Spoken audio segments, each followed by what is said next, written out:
You'll find treasures more valuable than gold, digging in the Word.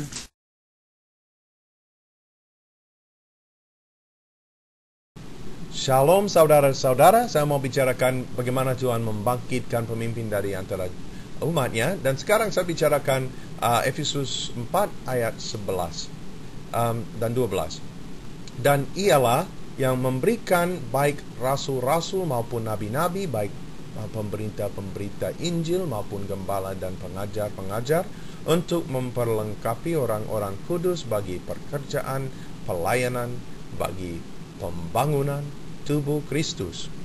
Oke, kita lihat bahwa ada lima pelayanan disebut di sini. Saya mau bicarakan hubungan itu dengan pemimpin jemaat.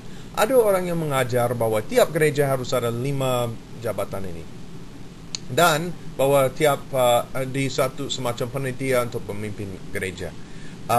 Kalau kita lihat di Alkitab, mungkin ada 2 jabatan ini yang ada berkaitan dengan pemerintahan gereja. Pertama, rasul, karena rasul ada tugas untuk memimpin di wilayah di mana dia bawa firman Tuhan. Misalnya Paulus pergi ke Korintus, dan di 2 Korintus 10 kita baca bahwa dia sama temannya ada otoritas di antara orang Korintus, karena mereka bawa Injil ke tempat di sana pertama. Mereka taruh dasar Injil di sana, membangun dasar di sana, dasar Kristus di sana. Lalu mereka juga mau meluaskan daerah otoritas mereka dengan bantuan Korintus untuk bawa mereka ke tempat yang lebih jauh daripada Korintus, di mana belum ada Injil. Terus rasul ada otoritas dalam pemerintahan gereja. Bukan otoritas untuk bilang, ya kamu lap sepatu saya, tapi Paulus selalu coba mempengaruhi orang sampai mereka percaya dan lakukan yang benar dari hati mereka karena mereka percaya. Lalu dia coba mempengaruhi dengan tulisannya, dengan pengajarannya. Tapi mereka punya semacam otoritas rohani untuk berdiri di depan Tuhan untuk umatnya, untuk doakan umatnya, untuk pengadilan dalam umatnya. Lalu rasul-rasul juga menunjukkan pemimpin di umatnya. Dan kalau kita lihat pola Alkitab, rasul-rasul seperti 12 rasul, pertama mereka membagikan makanan kepada orang di Yerusalem, orang janda di sana. Tapi nanti mereka bilang, wah ini kebanyakan, kita kasih tugas ini kepada orang lain.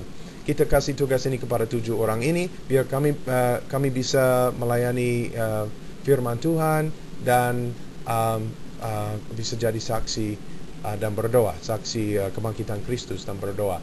Lalu kita baca bahwa rasul menerima sumbangan. Tapi nanti kita baca bahwa penatua di Yerusalem menerima sumbangan. Kayaknya rasul tidak coba menguasai semuanya. Setelah gereja jadi lebih dewasa, mereka memundurkan dirinya sampai Paulus datang. Ada banyak kontroversi ya, karena Paulus datang ke Yerusalem. Ada yang tidak suka pengajaran Paulus, ada yang tidak tahu, ada gosip-gosip.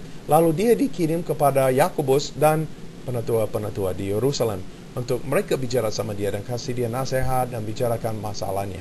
Bukan 12 rasul. Terus Paulus juga dia mengadilkan orang itu yang lakukan pembersihan di 1 Korintus 5, tetapi di 1 Korintus 6 dia tegur orang Korintus karena mereka tidak ada orang di antara mereka jadi hakim. Mereka ada masalah, tidak ada orang menghakimi.